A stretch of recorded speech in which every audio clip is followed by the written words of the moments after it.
Jangan mentang-mentang kalian punya masa banyak, punya teman pejabat, punya backingan kuat, selalu sok jadi bully, Kalau kalian salah, ngaku salah.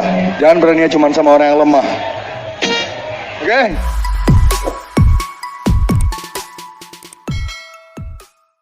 Oke, saya ada 3 butir yang saya sampaikan kepada publik. Jadi butir pertama, 13 Agustus 2020, polisi mengadakan swab test kepada saya di Rutan Polda dan disaksikan oleh seluruh tahanan dan petugas jaga. Kemarin hasil tes saya keluar dan hasilnya adalah negatif. Ya. Yang mana artinya sejak sebelum saya ditahan 12 Agustus 2020, saya tidak membahayakan nyawa siapapun. Penting dicatat, sejak 4 Juni 2020, setiap hari saya kontak langsung dengan ratusan bahkan ribuan orang terkait kegiatan bagi-bagi pangan gratis di Twice Bar kepada warga yang membutuhkan. Kami juga berbagi 1 gelas beramai-ramai. Jika saya boleh memberi masukan, sebaiknya ID atau Kementerian Kesehatan meneliti kondisi saya untuk menemukan penjelasan ilmiah kenapa saya tidak terjangkit COVID-19. Saya siap lahir batin menjadi relawan agar bangsa yang saya cintai ini bisa lekas terbebas dari rasa takut yang berlebihan. Poin kedua, sebagai warga negara Indonesia, saya berhak mengajukan penangguhan, penahanan, dan hal ini dilindungi oleh undang-undang. Saya mengajukannya bukan karena saya cengeng, tapi karena saya melihat banyak sekali kejanggalan dan konflik kepentingan dalam kasus saya. Detail kejanggalannya bisa dipelajari di tayangan Hot Room-nya Hotman Paris yang membahas kasus saya, ada di YouTube. Tolong dicatat, saya belum dinyatakan bersalah oleh pengadilan, jadi biarkan saya bertarung di pengadilan, dan apapun keputusan pengadilan nanti saya akan terima dengan kesatria.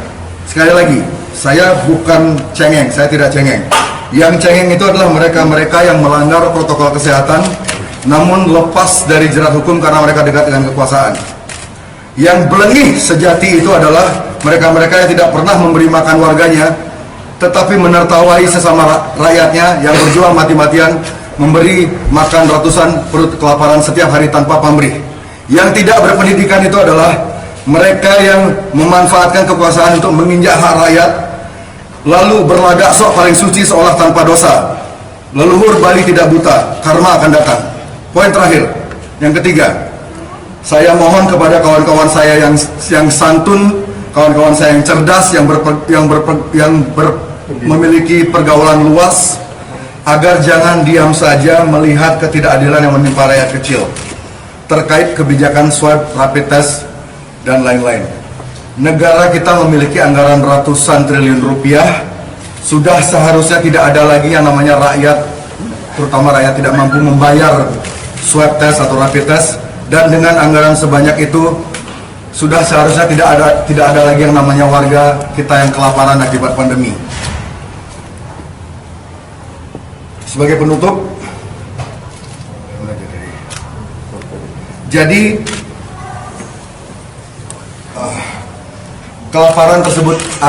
kelaparan harus diberi solusi yang nyata karena kelaparan adalah sumber utama lahirnya kriminalitas.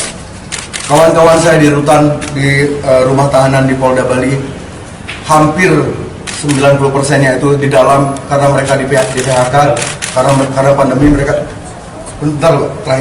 mereka di PHK, akhirnya mereka terpaksa di penjara.